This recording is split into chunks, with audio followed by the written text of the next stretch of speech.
Let us bow for our prayer for illumination.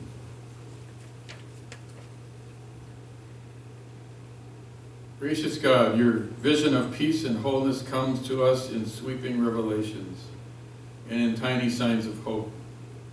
Kindle our hearts that we might be a hopeful people. Keep us from growing weary of waiting, so that we do not miss the glory of your appearing. Even so, come quickly, O God. Amen. Our scripture is Genesis 1. In the beginning, when God created the heavens and the earth was a formless void, and dark covered the face of the deep, while a wind from God swept over the face of the waters. Then God said, "Let there be light," and there was light. And God saw that the light was good, and God separated the light from the darkness. God called the light day, and the darkness he called night. And there was evening, and there was morning the first day. And God said, "Let there be a dome in the midst of the waters, and let it separate the waters from the waters." So God made the dome and separated the waters that were under the dome from the waters that were above the dome, and it was so. God called the dome sky, and there was evening, and there was morning the second day. And God said, "Let there be waters under the sky to be gathered together into one place, and let the dry land appear," and it was so. God called the dry land earth, and the waters that were gathered together he called seas. And God saw that it was good.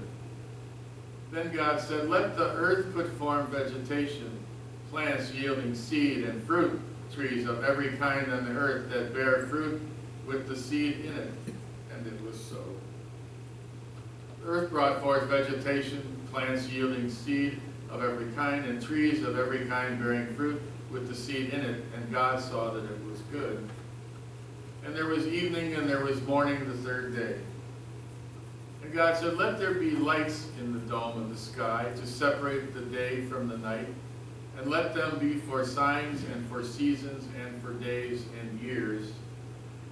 And let them be lights in the dome of the sky to give light upon the earth," and it was so. God made the two great lights, the greater light to rule the day, and the lesser light to rule the night and the stars. God set them in the dome of the sky to give light upon the earth, to rule over the day and over the night, and to separate the light from the darkness. And God saw that it was good. And there was evening, and there was morning the fourth day. And God said, "Let there be waters bringing forth swarms of living creatures, and let birds fly above the earth across the dome of the sky." So God created the great sea monsters and every living creature that moves, and every kind with which the waters swarm, and every winged bird and every kind. And God saw that it was good. And God blessed them, saying, "Be fruitful and multiply, and fill the waters of the sea, and let the birds multiply on the earth." And there was evening, and there was morning the fifth day. And God said, "Let the earth bring forth living creatures of every kind, cattle and creeping things, and wild animals of every every kind." And so it was so. God made the wild animals of the earth of every kind, and the cattle of every kind, and everything that creeps on the ground of every kind. And God saw that it was good. Then God said, "Let us make humankind in our image, according to our likeness, and let them have dominion over the fish of the sea, and over the birds of the air, and over the cattle, and over the wild animals of the earth, and over every creeping thing that creeps upon the earth." So God created humankind in his image. In the image of God he created them, male and female he created them.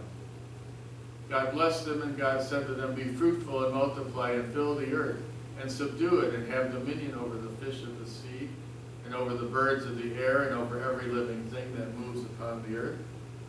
God said, "See, I have given you every plant yielding seed that is upon the face of all the earth, and every tree within its seed and the fruit you shall have for food.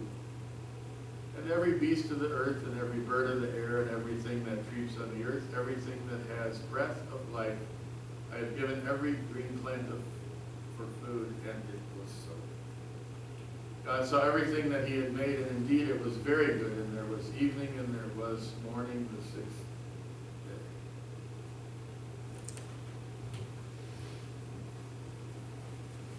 So Genesis begins in the beginning.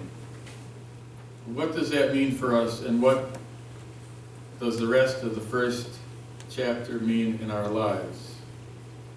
I want to share with you a video by Brian Dorskin called Creation Calls.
Gazing at a bird in flight, soaring through the air,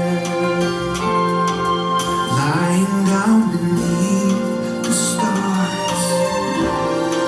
I feel your presence there. I love to stand at ocean shore and feel the thundering breakers roar. Walk through golden fields of grain, neath endless blue, horizons spray.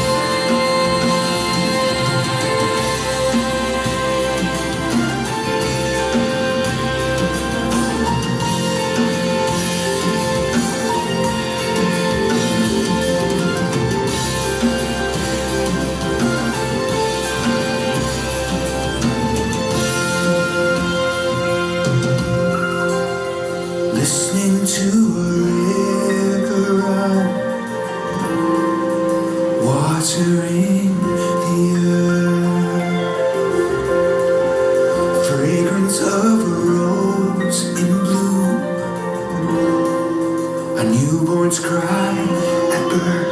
How could I say there is no God when all around creation calls?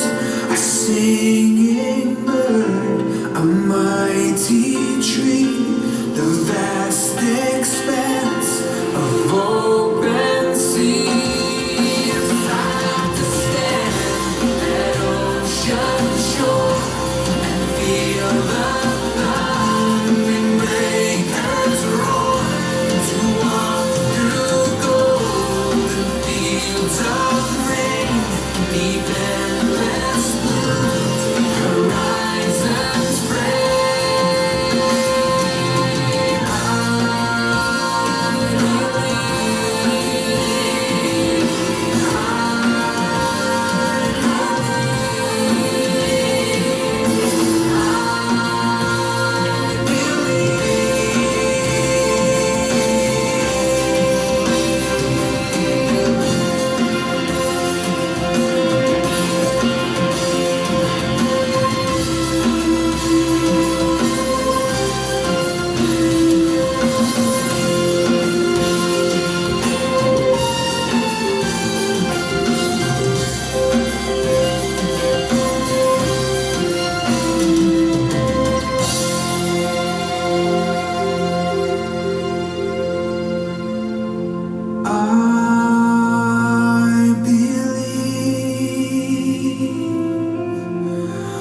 Abraham Lincoln said, "I never behold the heavens filled with stars that I do not feel I am looking in the face of God."